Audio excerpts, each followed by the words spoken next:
ಭಾರೀ ಗಾಳಿ ಮಳೆಗೆ ಬೃಹತ್ ಗಾತ್ರದ ಮೇಫ್ಲವರ್ ಮರವೊಂದು ಬಿದ್ದ ಪರಿಣಾಮವಾಗಿ ರಸ್ತೆ ಪಕ್ಕದಲ್ಲಿ ನಿಲ್ಲಿಸಲಾಗಿದ್ದ ಕಾರು ಹಾಗೂ ರಿಕ್ಷಾವೊಂದು ಜಖಂಗೊಂಡಿದೆ.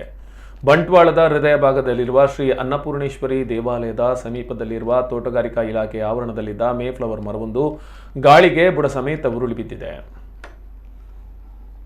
ಈ ಸಂದರ್ಭದಲ್ಲಿ ರಸ್ತೆ ಪಕ್ಕದಲ್ಲಿ ನಿಲ್ಲಿಸಿ ಹೋಗಿದ್ದ ಮಾರುತಿ ಸುಜುಕಿ 800 ಕಾರು ಮತ್ತು ಬಾಡಿಗೆ ರಿಕ್ಷಾ ಒಂದು ಜಖಂಗೊಂಡಿದೆ. 2 ವಾಹನಗಳಲ್ಲಿ ಪ್ರಯಾಣಿಕರು ಇಲ್ಲದ ಕಾರಣ ಯಾರಿಗೂ ಅಪಾಯವಾಗಿಲ್ಲ.